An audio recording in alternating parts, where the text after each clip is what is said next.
Negasi Zona SEMSC selaku dosen pengampu kita pada mata kuliah kali ini, dan juga kepada teman-teman sekalian. Saya Atifah Najila dengan NIM 24059155 dengan nomor urut 10. Saya Ainda Yuda Putri dengan NIM 24059156 dengan nomor urut 11, di mana kami berdua akan mempresentasikan hasil dari proyek bisnis fashion kami pada kelompok 8 kali ini. And now we presented by Valia. Tren fashion saat ini sangat diminati oleh berbagai kalangan, termasuk dengan gaya belanja thrift yang semakin populer di kalangan anak muda, mulai dari generasi milenial hingga Gen Z sekalipun. Thrift ini menjadi pilihan karena tidak hanya menawarkan produk dengan harga yang terjangkau dan kesempatan dalam mendapatkan pakaian yang high-end brand, namun bisnis thrift ini juga mendukung keberlanjutan lingkungan, karena bisnis thrift ini dapat mengurangi limbah tekstil global yang berlebihan, dan juga bisnis thrift ini berkontribusi dalam upaya pelestarian lingkungan. Dan salah satu alasan kami memilih bisnis thrift ini ialah karena modal yang kami gunakan itu, modal awal yang kami gunakan itu relatif lebih terjangkau dibanding dengan bisnis retail konvensional. Jadi konsumen pada saat kini itu cenderung lebih menyukai barang-barang yang memiliki nilai ekonomis dan daya tarik unik, vintage dan juga stylish, sehingga bisnis ini sangat tepat untuk teman-teman semua yang ingin yang sangat menyukai fashion atau di bidang thrift dan juga pre-love. Yang kedua yaitu ada lingkungan internal Thrift by Valia, di mana lingkungan internal ini adalah faktor-faktor yang ada di dalam bisnis dan mempengaruhi bagaimana bisnis ini berjalan. Di dalamnya mencakup yang pertama yaitu ada produk yang menyediakan pakaian berkualitas, unisex, dari sweater hingga hoodie. Sedangkan yang kedua yaitu ada SDM, karyawan yang berpengalaman dalam pemasaran digital. Selanjutnya yaitu di bagian budaya perusahaan, mencakup kolaborasi berkelanjutan dan inklusivitas. Visi yang kami sediakan dalam lingkungan internal ini yaitu menciptakan bisnis thrift yang unggul dan berkualitas dengan menyediakan pakaian stylish dan ramah lingkungan bagi generasi muda. Selanjutnya yaitu lingkungan eksternal dalam Thrift by Valia, di mana dalam aspek ekonomi thrift sebagai solusi ekonomis. Yang kedua, teknologi, media sosial yang mendukung promosi. Yang ketiga yaitu sosial dan budaya, generasi muda yang mendukung berkelanjutan. Dan dalam aspek persaingan, fokus kualitas untuk menghadapi persaingan. Selanjutnya yaitu ada analisis SWOT, di mana analisis kekuatan yaitu menyediakan produk yang berkualitas, nilai berkelanjutan dan branding yang kuat. Kelemahan dari bisnis ini yaitu pilihan produk yang terbatas, sedangkan peluang dalam bisnis Thrift by Valia ini yaitu tren hidup berkelanjutan. Ancaman dari bisnis ini yaitu persaingan dan kualitas barang yang tidak konsisten. Thrift by Valia didirikan oleh dua mitra aktif yang secara langsung mengelola bisnis ini, sehingga bentuk kepemilikan bisnis yang kami inginkan yaitu CV. CV ini atau commandita vendorship ini meskipun ada yang namanya sekutu aktif dan juga pasif, namun dalam kasus ini kami berperan langsung dalam sekutu aktif, yaitu bertanggung jawab dalam pengelolaan bisnis secara langsung. Dan untuk keunggulannya dalam bentuk kepemilikan ini, pembagian modal dibagi menjadi dua, sehingga menjadi lebih ringan, lalu efisiensi melalui pembagian tugas dan juga pengambilan keputusan bersama sehingga lebih efektif. Dan untuk kekurangan dalam bentuk kepemilikan bisnis ini, adanya potensi konflik internal, dan juga jika ada masalah dalam bisnis ini, itu menjadi tanggung jawab kami bersama. Lalu, manajemen struktur organisasi Thrift by Valia, di co-founder dan manajer layanan dan keuangan ini, ia bertanggung jawab dalam mengelola pelayanan dalam pelanggan dan juga menjaga stabilitas dalam keuangan bisnis.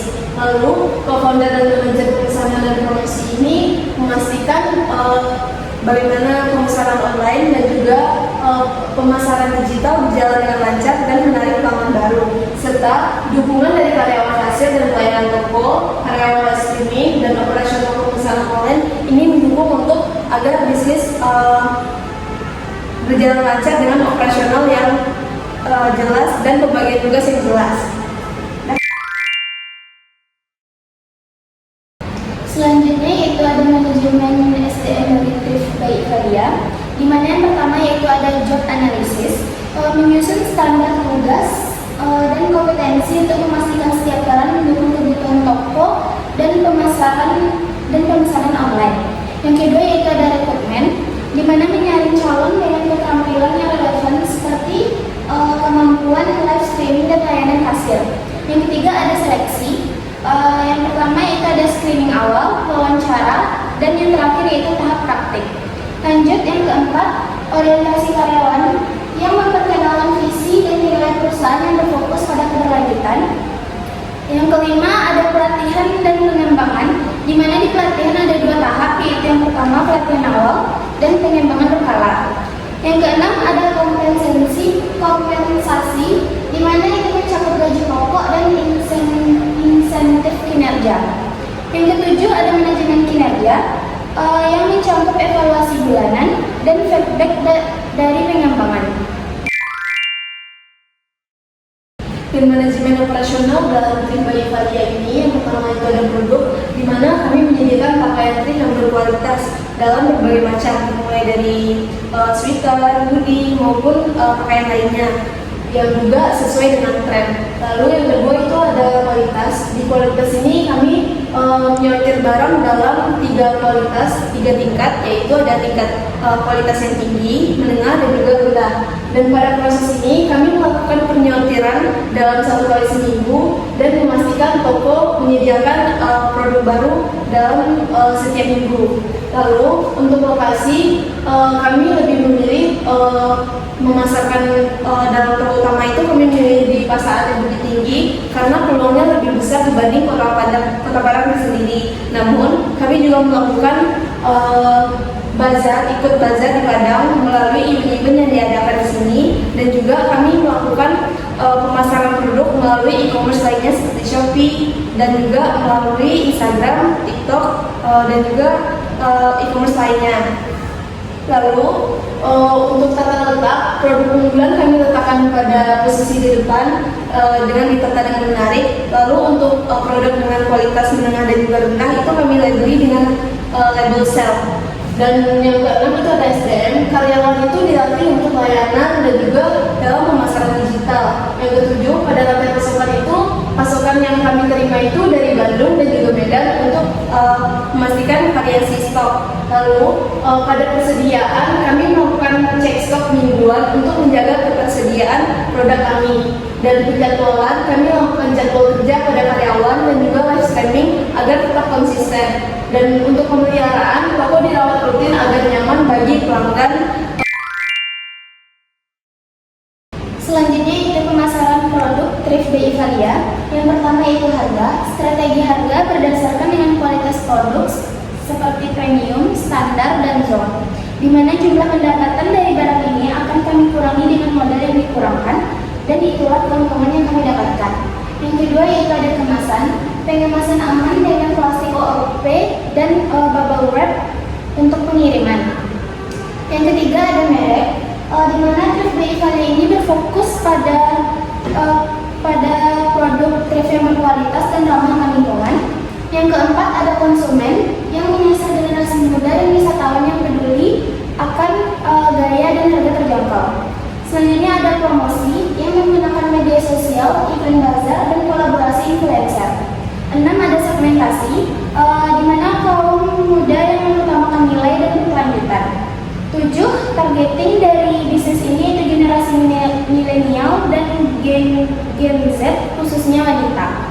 Dan yang ke-8 yaitu ada positioning thrift ramah lingkungan yang terjangkau dan pilihan utama untuk thrift fintech yang unik.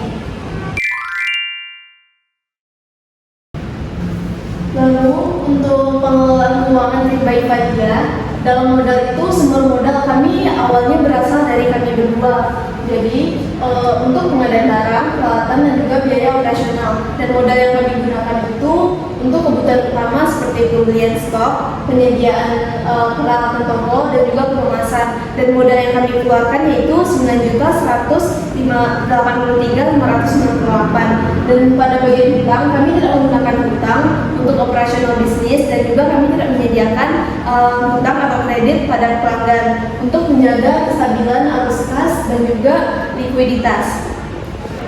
Lalu selanjutnya untuk laba rugi, itu ada pendapatan bulanan. Dalam satu bulan itu kami melakukan total penjualan dari 4 kali pemasukan. 4 kali pemasukan itu 1 bak per minggu, yaitu 40.560, itu hasil dari 4 kali pasokan. Dan biaya operasional bulanan itu ada 3, ada biaya tetap mulai dari sewa, gaji karyawan, listrik dan juga promosi, itu ada 10.445. Lalu biaya variabel dalam pembelian barang, bazar dan juga insentif karyawan itu ada 24.400, dan biaya tidak terduga kami yaitu ada 1 juta, dan total biaya operasional ini yaitu 35.885, dan laba bersihnya itu pendapatan dan nanti dikurang dengan total biaya yaitu 40.560 dikurangi 35.885, itulah hasil dari laba bersih kami yaitu 11.675 per bulan. Jadi laba bulanan yang stabil menunjukkan Tripway dapat beroperasi menguntungkan dengan menjaga konsistensi pasokan mingguan dan kualitas produk kami. Dan untuk peluang dalam memasuki pasar luar negeri, Tripway belum memiliki rencana dalam membuka toko fisik di luar negeri. Namun kami tetap memanfaatkan peluang dalam memasuki dan menjangkau pasar luar negeri melalui platform digital yaitu Braille. Dengan begitu, kami dapat menjangkau konsumen global dan melakukan transaksi yang praktis melalui PayPal dan meningkatkan brand awareness. Dan untuk tantangannya, itu ada di biaya dan waktu pengiriman. Biasanya biayanya relatif lebih tinggi dan juga waktu pengiriman yang lebih lama. Lalu untuk persaingan global itu, karena ini global, jadi kami bersaing dengan lebih ketat. Dan juga untuk fluktuasi kurs ini biasanya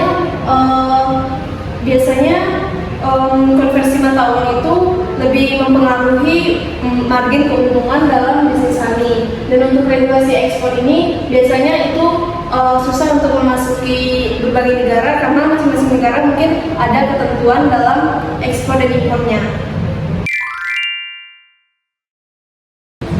Selanjutnya yaitu ada risiko bisnis dari Tripway Italia, di mana yang pertama yaitu ada ketergantungan pada kualitas pemasok. Jika pemasok tidak konsisten dalam menyediakan barang yang sesuai standar, hal ini dapat menurunkan kepuasan pada pelanggan. Selanjutnya itu ada persaingan ketat dan tren fashion cepat berubah. Cara memitigasinya yaitu dengan cara bekerja sama dengan pemasok alternatif, live streaming untuk tren terbaru, dan melakukan strategi promosi media sosial lainnya.